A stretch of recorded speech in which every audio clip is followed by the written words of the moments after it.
The massive holographic chamber hummed with an eerie silence. Delegates from across the galaxy sat in their assigned seats, their various alien forms creating a bizarre spectrum of colors and shapes.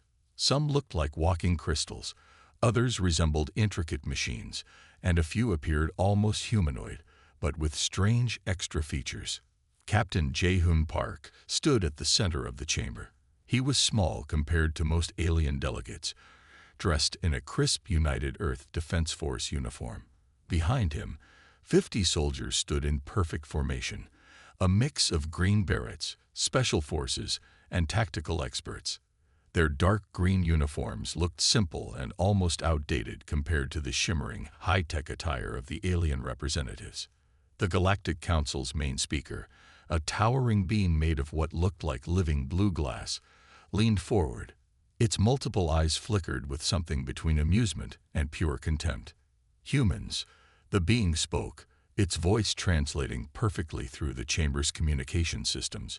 "You dare to request membership in the Galactic Council."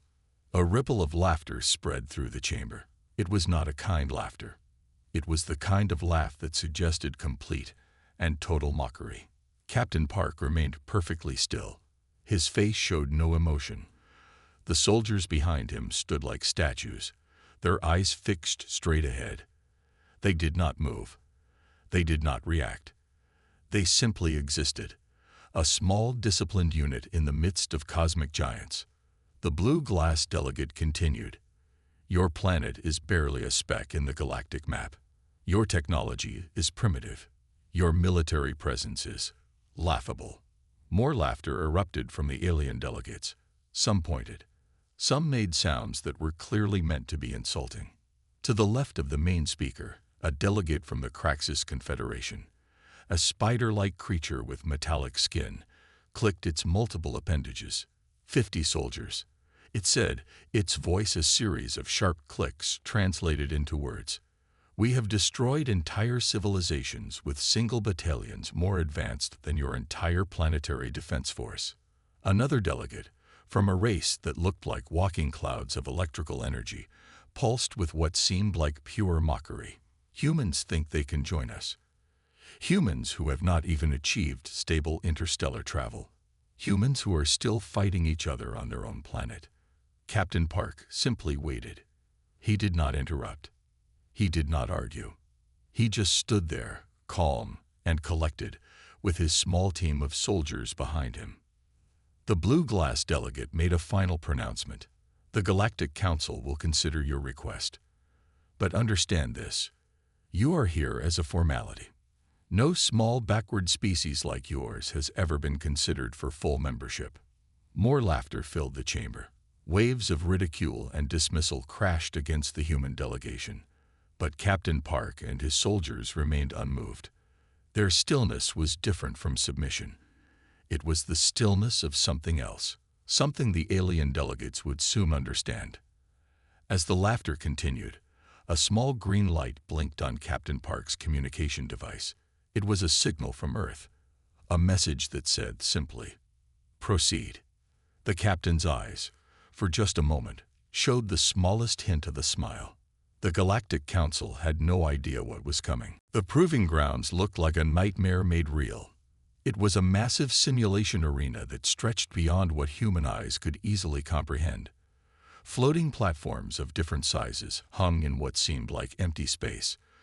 Terrain changed every few seconds, from frozen mountains to burning deserts, from dense jungle to rocky moon-like landscapes.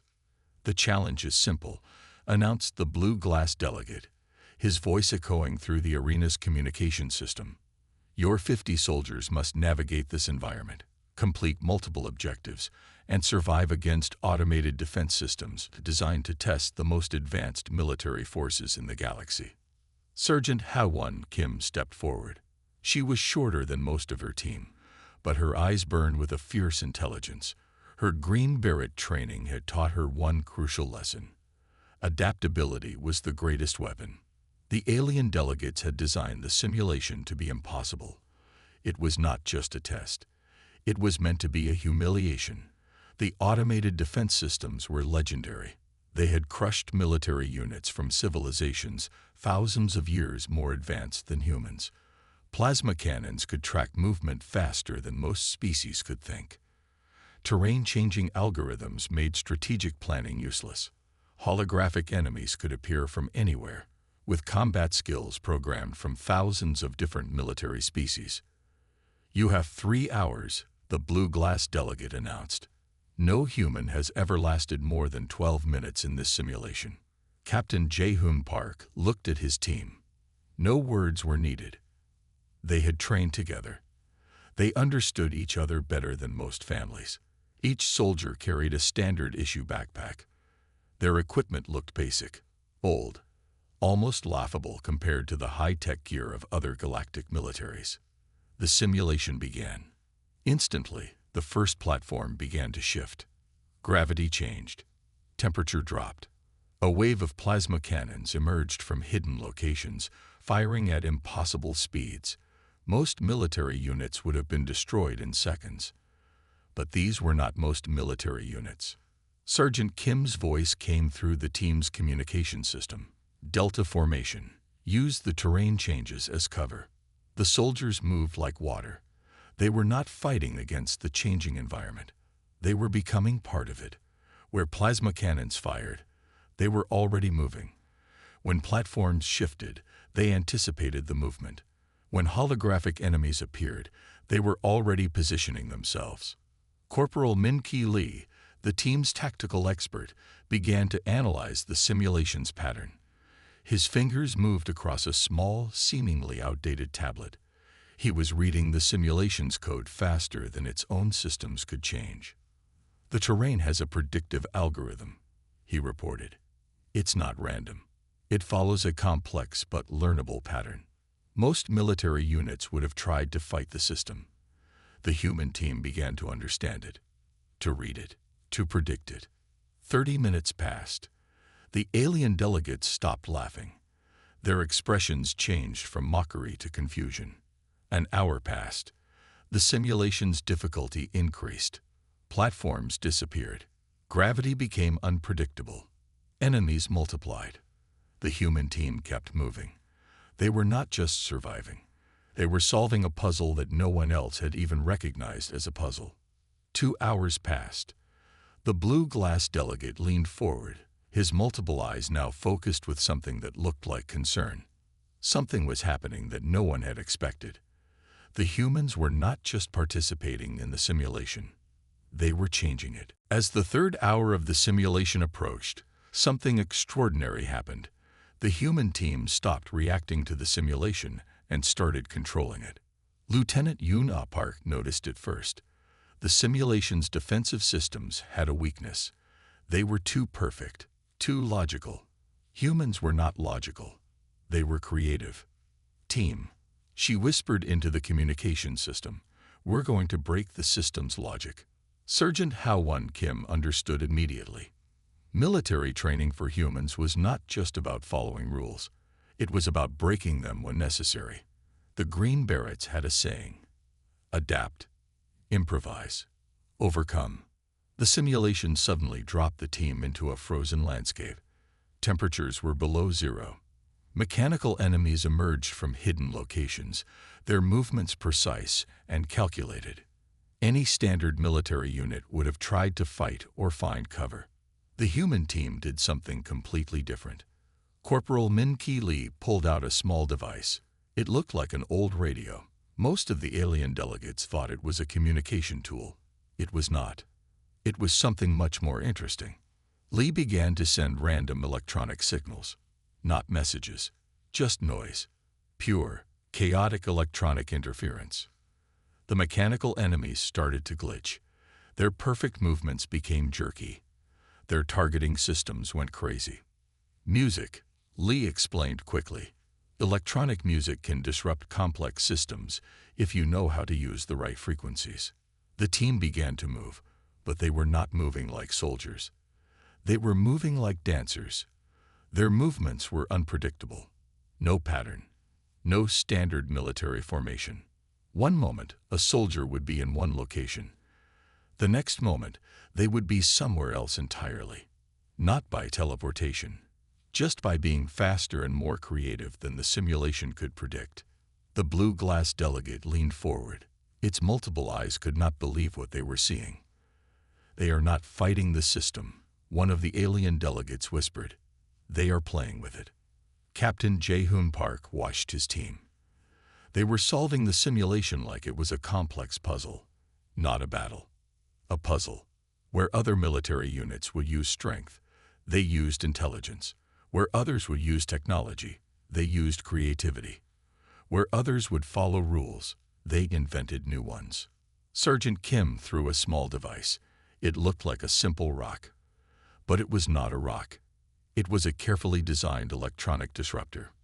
When it landed, it created a field of electronic chaos that confused the simulation's defensive systems. The mechanical enemies started to shoot at each other. Their perfect coordination dissolved into confusion. 1 hour became 2. 2 became 3. The simulation kept changing. The terrain shifted. Enemies multiplied. Difficulty increased. The human team kept adapting. They were not just surviving. They were solving a problem that no one else had even recognized as a problem. The alien delegates stopped laughing. Their expressions changed from mockery to something else. Something that looked like worry. Something that looked like fear. 50 humans were doing what entire advanced civilizations could not do. They were turning an impossible challenge into a game. And they were winning. The simulation entered its 4th hour. Something changed. The human team was no longer just solving a military challenge. They were turning it into a psychological experiment. Corporal Min Ki Lee sat cross-legged on a rapidly changing platform. His tablet looked old. Simple, but his fingers moved like lightning across its surface. He was not just watching the simulation. He was reading its mind. "The AI has patterns," Lee said quietly, "not just in movement, in thinking." Most military systems were built on perfect logic. They followed rules, precise calculations, predictable responses. Humans were different. Humans were messy, unpredictable. Lee began to create small traps, not physical traps, psychological traps. He sent signals that made no sense. Random noise, broken patterns. The simulation's defensive systems became confused. They tried to understand, but there was nothing to understand. Sergeant Ha-won Kim watched. She understood what Lee was doing. It was not about fighting. It was about making the enemy question its own existence. The alien delegates watched in growing confusion. Their most advanced technological systems were being taken apart, not by force, by pure human creativity. "They are playing," whispered the cloud-like electrical delegate. "They are treating a military simulation like a children's game." And that was exactly what was happening. Lieutenant Yoon-ah Park noticed something interesting. The simulation had blind spots. Not physical blind spots, psychological blind spots, areas where its programming could not understand human unpredictability. She signaled to her team. They began to move in ways no military training would ever teach. One moment grouped together. The next moment spread out like water. No pattern, no logic. The mechanical enemies started to break down. Their perfect programming could not handle the human team's randomness. Captain Jae-hoon Park watched silently. His team was not just fighting. They were thinking, evolving, changing the rules of the game while the game was being played. Lee's tablet suddenly displayed something strange. He had found the simulation's core programming. But instead of attacking it, he began to play with it, sending signals that made the entire system question its own existence. The platforms began to change in weird ways. Gravity twisted. Terrain morphed, but the human team kept moving. They were not just adapting. They were enjoying the challenge. "This is impossible," the blue glass delegate said. Its multiple eyes could not believe what they were seeing. 50 humans were doing what entire advanced civilizations could not do. They were turning a perfect, unbeatable system into a playground. The mechanical enemies started to do strange things. They would move, then stop, then move again. Their programming was breaking down, confused by human randomness. Sergeant Kim smiled. This was not just a military exercise. This was human creativity in its purest form. "We're not here to fight," she whispered to her team. "We're here to show them how we think." The simulation continued. But now, it was not controlling the humans. The humans were controlling it. And the alien delegates were beginning to understand something terrifying. Humans were not just another species. They were something completely different. Something happened that no one expected. The simulation began to destroy the team's equipment. Plasma bursts, energy waves, terrain shifts. Each attack was designed to remove their tools, their weapons, their communication devices. Most military units would have panicked. The human team did something else entirely. Lieutenant Yuna Park looked at her destroyed communication device. Most would see a broken piece of technology. She saw an opportunity. "Watch this," she said to her team. With quick movements, she began to take apart the broken device. Her fingers moved fast. Her mind worked faster. Within minutes, she had created something new. It was not a communication device anymore. It was a signal disruptor. A weapon made from what was supposed to be garbage. Corporal Min Ki watched and understood. He took his damaged tablet and started to pull out its components. Most people would see junk. He saw building blocks. "Electronic warfare is not about having the best technology," Lee said. "It's about understanding how technology works." The alien delegates stopped watching. They started leaning forward. Something was happening that their advanced systems could not predict. A mechanical enemy appeared. Its weapon was powerful. Its targeting system was perfect. It fired a plasma burst that should have destroyed everything in its path. But the human team was not where the enemy expected. Sergeant Ha-won Kim had used the destroyed equipment to create a simple signal reflector. It looked like nothing. A piece of metal. Some wires. But it bent the enemy's targeting systems, made them see something that was not there. The plasma burst hit empty space. Captain Jae-hoon Park watched his team. They were not just soldiers. They were inventors, problem solvers, people who could create something from nothing. One soldier took a broken power cell and turned it into a small electromagnetic pulse generator. Another used torn clothing and some wires to create a simple communication system. They were recycling destruction into creation. The simulation kept attacking. Each attack removed more of their original equipment. Each attack gave them more materials to work with. "They are using the simulation against itself," whispered the electrical cloud-like delegate. Its energy pulsed with confusion. The blue glass delegate said nothing. Its multiple eyes were fixed on the human team. Lee pulled out something from his pocket. It looked like a simple music player, an old device, but he was not playing music. He was using its components to create a complex scanning tool. "Technology is just a tool," Lee explained to his team. "The human mind is the real weapon." The mechanical enemies kept coming. More powerful, more advanced. Each wave should have destroyed the human team. But the team kept changing, adapting, creating new tools from the destruction around them. A plasma cannon appeared. It fired. The humans were not there. They had used the cannon's own energy signature to predict its location and move away. They were not fighting the simulation.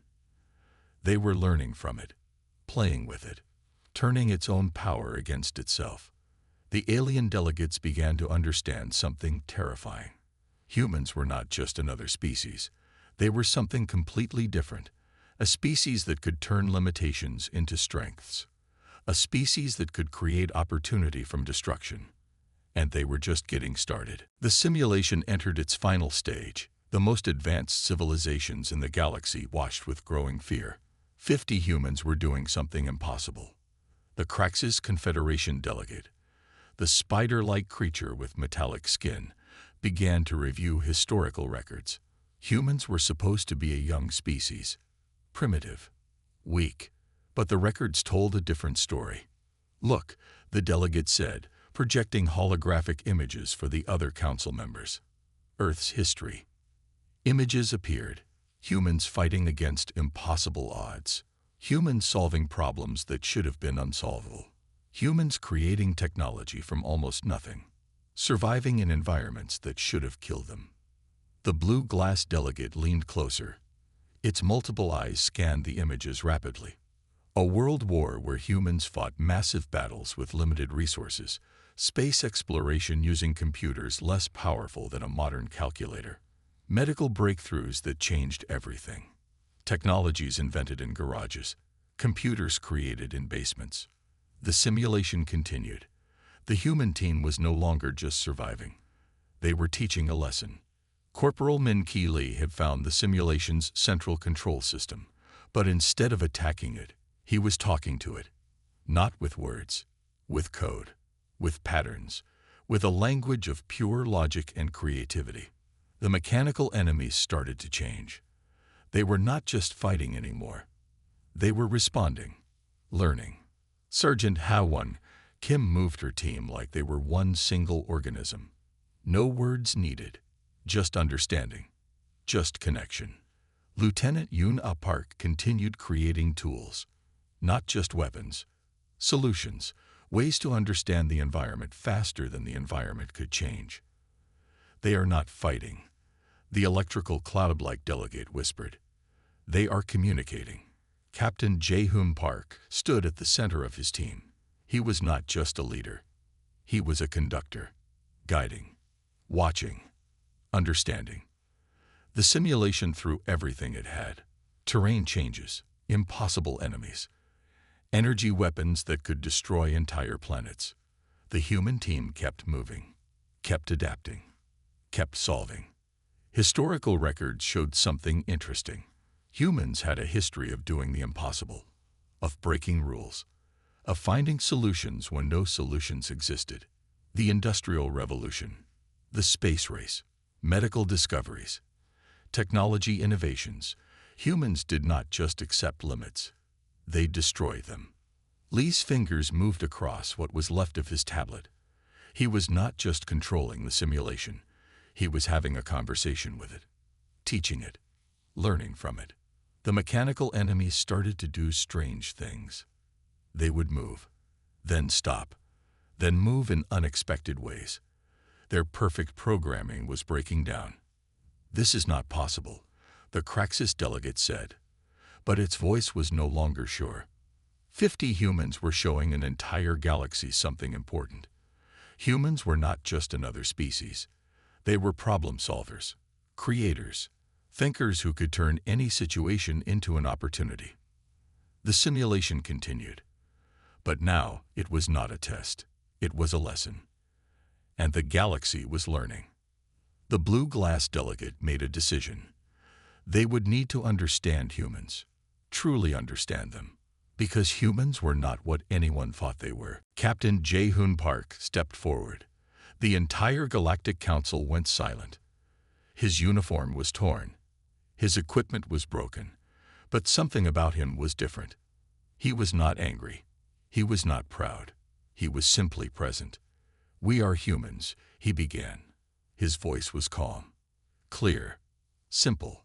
The blue glass delegate leaned forward, its multiple eyes focused on every small movement. "Most species look at challenges and see walls," Park continued. "We look at walls and see opportunities. We do not have the best technology. We do not have the most advanced weapons. What we have is something different." Corporal Min Ki Lee stood behind him, his damaged tablet in hand, not as a weapon, but as a symbol. "Humans understand something important," Park said. "Limits are not real. They are just challenges waiting to be solved." The Craxus delegate, the spider-like creature, clicked its metallic appendages, listening, watching. Park spoke about human history, not with pride, but with simple understanding.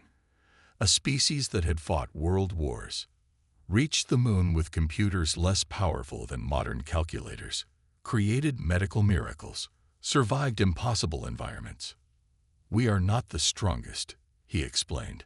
"We are not the most technologically advanced. But we adapt. We change. We solve problems that others say are impossible. The simulation's memory played behind him.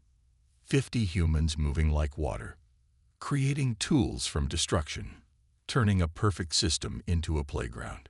Technology is just a tool, Park said. The human mind is the real weapon. The electrical cloud-like delegate pulsed with energy, listening, understanding. Park talked about human military training. It was not about following rules. It was about breaking them when necessary, about thinking differently, about seeing opportunities where others saw problems. We train our soldiers to think, he said, not just to fight, to solve, to create, to understand. Sergeant Ha-1 Kim stood nearby. Her eyes showed something the aliens had never seen before. Not anger, not aggression. Pure, calm intelligence. The blue glass delegate made a small movement. Its multiple eyes showed something like respect. Park continued, "We are not here to conquer. We are here to understand, to learn, to grow." Lieutenant Yuna Park stepped forward. She held the broken pieces of equipment they had used in the simulation, not as weapons, but as proof of human creativity. "Limits are just challenges waiting to be solved," she repeated. The Galactic Council was silent. They were not just listening. They were understanding. Humans were not what they thought. Not a young, weak species, but something else entirely. A species that could turn destruction into creation, limitations into opportunities. The simulation's memory continued to play. 50 humans moving, creating, solving, changing everything. "We are humans," Captain Park said one last time, "and we are ready to join the galaxy." The silence was complete. The blue glass delegate looked at the human team, not with mockery, not with anger, with something that looked like respect, something that looked like fear, something that looked like understanding. The Galactic Council chamber went quiet. Something was changing, something big. The blue glass delegate moved first. Its multiple eyes scanned every detail of the human team, not with anger, not with mockery, with something else, something like understanding. "We need to discuss this," the delegate said. Its voice was different now.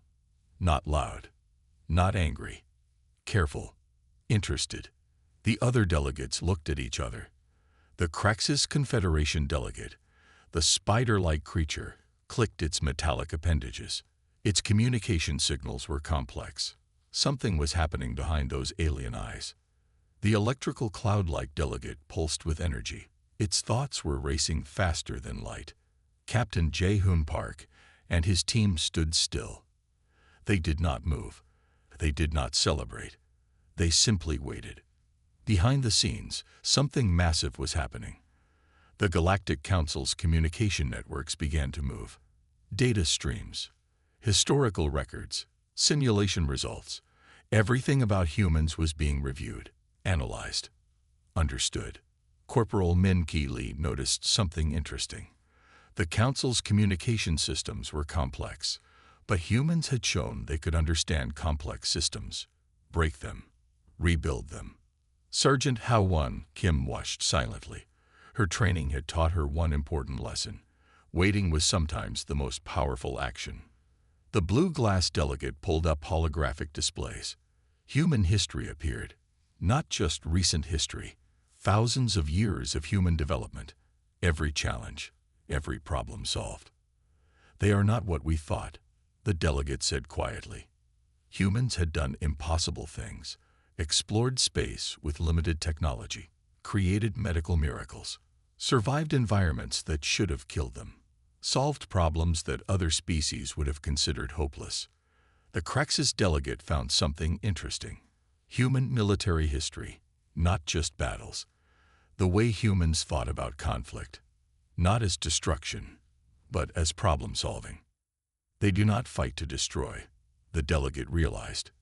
They fight to solve. Lieutenant Yuna Park stood with her team. They were not celebrating. They were waiting. Professionals. Calm. Controlled. The Council's communication networks continued to analyze every piece of human data, every record, every achievement. Something was changing in the galaxy. A small species was showing something important. Potential was not about technology. It was about thinking, about creativity, about solving problems. The simulation's records played again and again. 50 humans turning a perfect system into a learning experience. Not fighting. Understanding. Changing. "We have been wrong," the blue glass delegate said. Its voice was clear now. No more mockery. No more dismissal. Other delegates began to agree. Humans were not just another species. They were something different, a species that could turn challenges into opportunities. The communication networks continued to move. Data streams, historical records, simulation results. Humans were being reviewed, analyzed, understood. And the galaxy was beginning to see something new. A species that did not accept limits. A species that could change everything. Captain Park and his team waited. They knew something important. This was not about winning. This was about understanding. The Galactic Council was changing, and humans were about to become something more than anyone had ever imagined. The team returned to their quarters. Nothing special. Simple rooms with simple equipment. They were not celebrating. They were not worried. They were just being. Sergeant Ha-1 Kim sat down. She pulled out a small notebook. Not digital. Paper. Old school.